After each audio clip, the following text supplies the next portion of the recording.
میرے قابل احترام بزرگوں، آپ کی خدمت میں قرآن کریم کی 7 آیات اور 40 سے زیادہ احادیث طیبہ کی روشنی میں ایک گناہ بیان کرنے کا ارادہ ہے جو بہت ہی بڑا گناہ ہے اور بہت ہی خطرناک قسم کا گناہ ہے، اور وہ آج تقریباً ساری دنیا میں پھیلا ہوا ہے، یہاں تک کہ مسلمان ملکوں میں بھی، خاص طور پاکستان میں وہ گناہ بہت زیادہ عام ہے، اور اس کی وجہ سے بڑی بڑی خرابیاں اور برائیاں پھیلی ہوئی ہیں، جن میں سے ہمارے ملک کی معیشت کا تباہ اور برباد ہو جانا ہے اور مہنگائی کا حد سے زیادہ بڑھ جانا ہے۔ یہ ایسا بڑا زبردست نقصان ہے کہ جس سے پوری قوم دوچار ہے، حکومت بھی اس سے دوچار ہے، لیکن افسوس یہ ہے کہ اس گناہ سے بچنے کی جو فکر درکار ہے وہ موجود نہیں ہے۔ ایک اردو کا شعر ہے جس کا ہم بظاہر مصداق ہیں کہ وائے ناکامی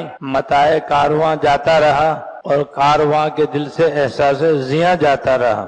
وائے ناکامی متاع کارواں جاتا رہا اور کارواں کے دل سے احساس زیاں جاتا رہا، جس کا حاصل یہ ہے کہ قافلہ لٹ گیا اور ان کا مال ڈاکوؤں نے لوٹ لیا۔ یہی بات بہت بڑے نقصان کی تھی اور بڑے افسوس کی تھی کہ قافلے کو ڈاکوؤں نے لوٹ لیا اور ان کی مال و دولت چھین کر کے فرار ہو گئے، بھاگ گئے۔ لیکن اس سے بڑا افسوس کا پہلو یہ ہے کہ قافلے والے لٹ گئے اور ان کو اپنے لٹنے کا احساس بھی نہیں۔ بس یہ ہمارا موجودہ حال ہے کہ ہم اور ہماری معیشت تباہ ہو گئی، برباد ہو گئی، مہنگائی آسمان سے باتیں کر رہی ہے، لیکن نہ سرکاری حلقوں میں کوئی اس کا احساس ہے، نہ عوام کے اندر کوئی احساس۔ لٹ بھی گئے، پٹ بھی گئے، تباہ بھی ہو گئے اور ہو رہے ہیں، لیکن جس وجہ سے ہو رہے ہیں اس کے دور کرنے کی توجہ نہیں ہے۔ سرکار دو عالم صلی اللہ علیہ وسلم نے فرمایا کہ الا اخبرکم بدائکم و دوائکم، سنو میں تم کو تمہاری بیماری اور اس کا علاج نہ بتلاؤں؟ سنو کیا میں تم کو تمہاری بیماری اور اس کا علاج نہ بتلاؤں؟ صحابہ کرام نے کہا ضرور بتائیے۔ فرمایا تمہاری بیماری تمہارے گناہ ہے، جس کی وجہ سے تم تباہ و برباد دنیا کے اندر بھی ہوتے ہو اور عالم برزخ میں بھی، عالم آخرت میں بھی گناہوں کا وبال اور عذاب برحق ہے۔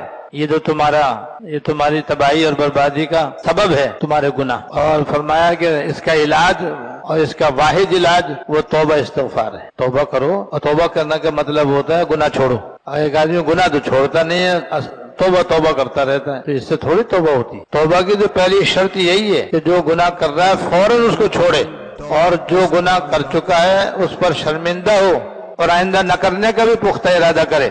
ان 3 شرطوں کا نام ہے سچی توبہ۔ اسے کہتے ہیں توبۃ النصوح، جس کا اللہ تعالیٰ نے قرآن شریف میں وعدہ کیا ہے کہ جو ہم سے اس طرح کی توبہ کرے گا ہم اس کے گناہ معاف کر دیں گے۔ لیکن یہاں تو گناہ چھوڑنے کا خیال ہی نہیں ہے، ارادہ تو دور کی بات ہے، دھڑلے کے ساتھ، ڈھٹائی کے ساتھ وہ گناہ کیا جا رہا ہے، اور وہ گناہ ہے سود لینے دینے کا گناہ، ربا کا گناہ، سود لینے دینے کا گناہ، کھانے کھلانے کا گناہ، سود کی تحریر لکھنے کا گناہ، سود میں سودی معاملے کا گواہ بننے کا گناہ۔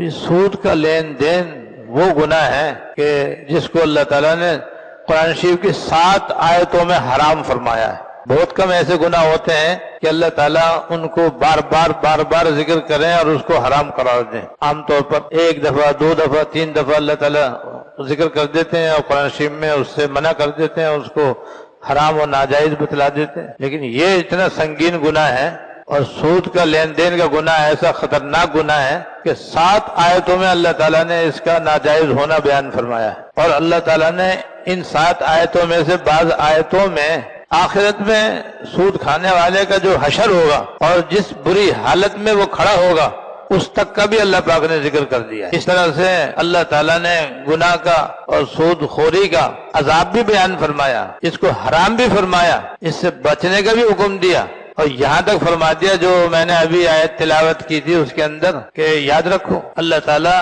ربا کو مٹاتے ہیں اور صدقات کو بڑھاتے ہیں۔ یہ بھی اللہ تعالیٰ نے واضح فرما دیا، یعنی جو سود کا معاملہ کرے گا، سود لے گا دے گا، سود کھائے گا کھلائے گا، سود کے معاملات کرے گا، تو اللہ تعالیٰ سود کو مٹاتے ہیں۔ سود کر لینے دینے والا مٹے گا اور مٹ کر رہے گا، اس کی معیشت یقیناً تباہ ہوگی، اس میں کسی شبے کی کوئی گنجائش نہیں۔ اور جو اللہ کے راستے میں صدقہ دیتا ہے اللہ تعالیٰ اس کو بڑھاتے ہیں، اس میں برکت عطا فرما. یہ بھی اللہ پاک نے صاف صاف بیان فرما اور صاف صاف فرما دیا کہ احل اللہ البیع وحرم الربا. اللہ تعالیٰ نے ربا کو حرام فرمایا ہے اور بے کو حلال فرمایا ہے. ربا سے مراد سود دینا سود لینا دونوں اس کے اندر آ گئے. تو اس کے بارے میں اللہ پاک نے صاف فرما دیا کہ اللہ تعالیٰ نے ربا کو حرام فرمایا ہے اور بے کو یعنی تجارت کو جو شریعت کے مطابق کی جائے اس کو اللہ تعالیٰ نے حلال فرمایا ہے. معلوم ہوا کہ ربا کے اندر جو چیز بھی نفع میں آئے گی وہ حرام ہوگی اور ایسے ہی حرام ہوگی جیسے شراب حرام ہے، وہ ایسے ہی حرام ہوگی جیسے کہ سور حرام ہے. اور جائز کاروبار کے ذریعے جو آدمی نفع کمائے گا وہ حلال ہوگا. تو حلال ہونا بھی بتلا دیا اور ربا کا حرام ہونا بھی اللہ تعالیٰ نے صاف صاف قرآن شریف میں بیان کر دیا. اور اس پر جو آخرت میں ربا کھانے والے، ربا لینے والے، ربا دینے والے کو جو عذاب ہوگا وہ بھی بیان فرما دیا. اور اس سے بڑھ کر حضور صلی اللہ علیہ وسلم نے 40 سے زیادہ احادیث طیبہ کے اندر سود لینے دینے کے معاملے کے حرام ہونے کو بتلا دیا اور اس پر ہونے والے عذاب کو بتلا دیا. اور یہ سب اس لیے بتلایا تاکہ مسلمان سود کا معاملہ کرنے سے ایسے ہی بچیں جیسے شراب اور خنزیر سے بچتے ہیں، جیسے جوا اور سٹے سے بچتے ہیں، جیسے چوری اور ڈاکے سے بچتے ہیں. جیسے یہ سب گناہ کبیرہ اور حرام ہیں، ان سے بڑھ کر سود کا معاملہ کرنا حرام ہے.